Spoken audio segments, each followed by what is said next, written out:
Bonjour à tous. Aujourd'hui, nous commençons une nouvelle série d'enseignements sur la vie de l'esprit. La Bible dit que l'homme sans Dieu est pécheur. Il est esclave de ce qu'on appelle la loi du péché et de la mort.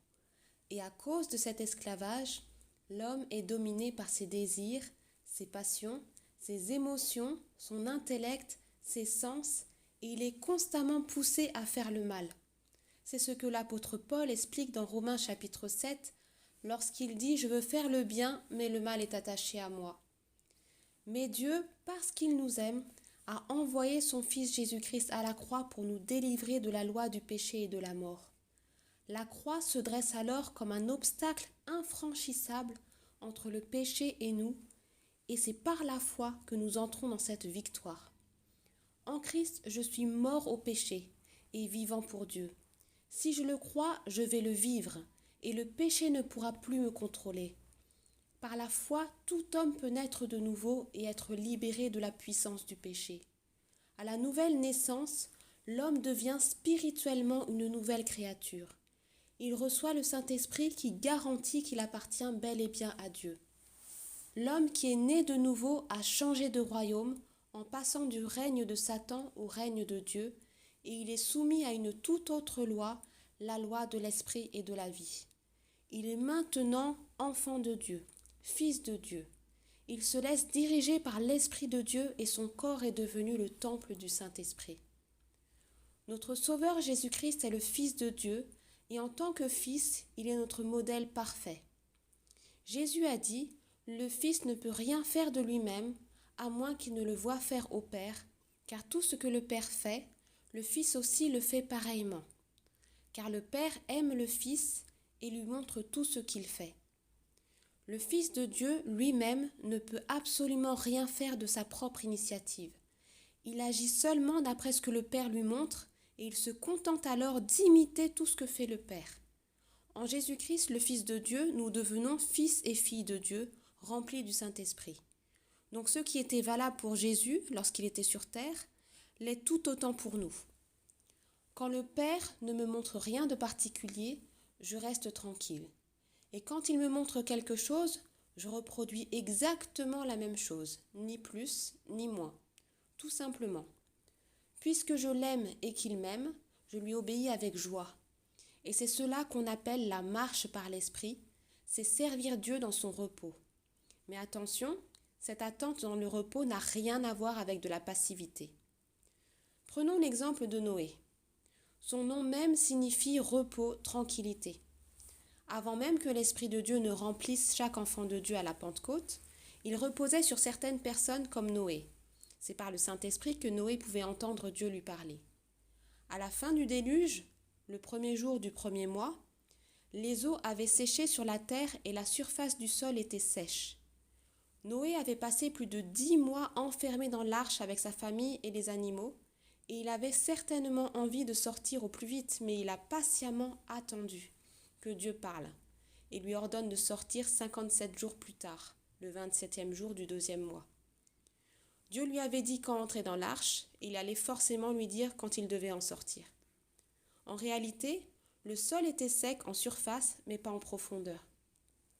Il était complètement saturé en eau du fait du déluge, et il fallait attendre qu'il soit suffisamment sec pour supporter le poids du bétail, pour travailler la terre, pour que les futures plantes se développent et croissent dans de bonnes conditions.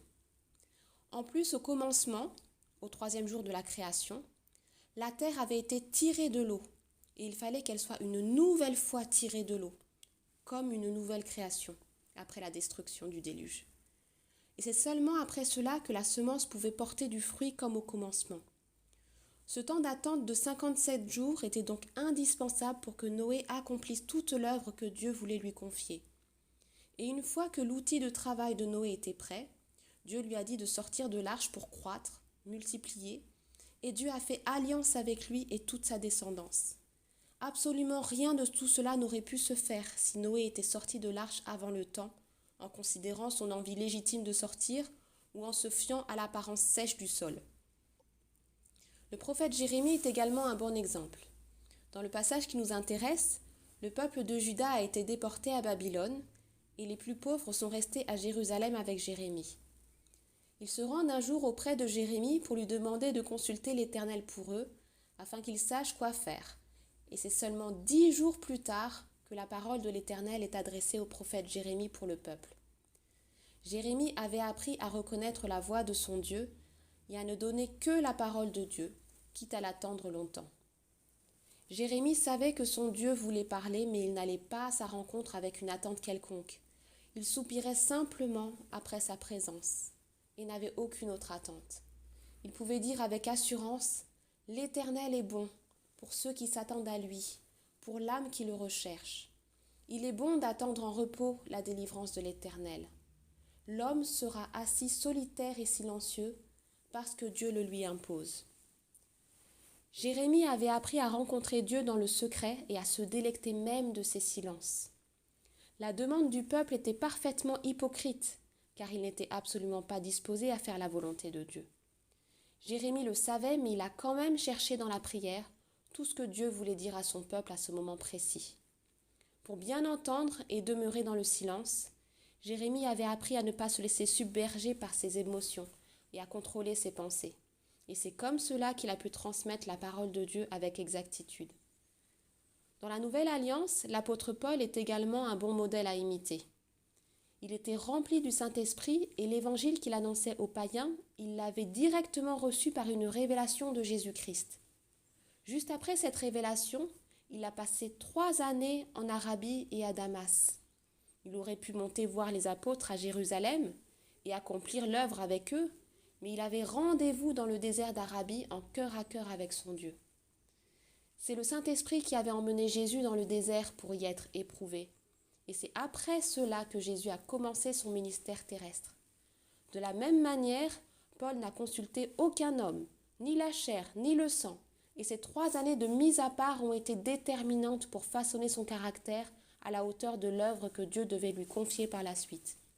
Quand on se tient dans l'obéissance, le désert n'est jamais une punition. Au contraire, c'est une immense bénédiction et le tremplin vers la terre promise. Chaque disciple de Jésus-Christ est le temple du Saint-Esprit. L'Esprit de Dieu réside en lui, mais les Écritures nous disent aussi que chaque enfant de Dieu est une pierre vivante et que nous formons tous ensemble le sanctuaire de Dieu où l'Esprit réside et dont Christ est la pierre angulaire. Mon corps est le temple du Saint-Esprit et nous formons avec les frères et sœurs en Christ, ensemble, le corps du Seigneur, une habitation en esprit.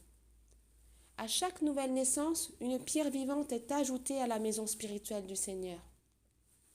Nous devons apprendre à attendre individuellement, mais nous devons aussi apprendre à attendre collectivement, en Église, car Dieu déverse certaines bénédictions uniquement de façon corporative, à l'ensemble de son corps. Par exemple, dans le livre des Actes, les 120 disciples ont dû attendre à Jérusalem plusieurs jours avant que le Saint-Esprit que Jésus avait promis soit répandu sur eux. Ils étaient tous réunis ensemble dans un même lieu, dans une chambre haute, et leur attente patiente a été largement récompensée. Notre Seigneur Jésus-Christ revient bientôt chercher son peuple, et les derniers jours avant sa venue vont révéler une Église unie et forte spirituellement. Avec l'Esprit de Dieu, crions ensemble « Viens Seigneur Jésus, viens Seigneur Jésus » pour hâter sa venue. Attendons-le dans une obéissance parfaite, sans aucun compromis. Soyons remplis de l'Esprit, formons l'épouse sans tache du Seigneur et nous régnerons avec lui. Que la grâce de notre Seigneur Jésus-Christ soit avec vous tous.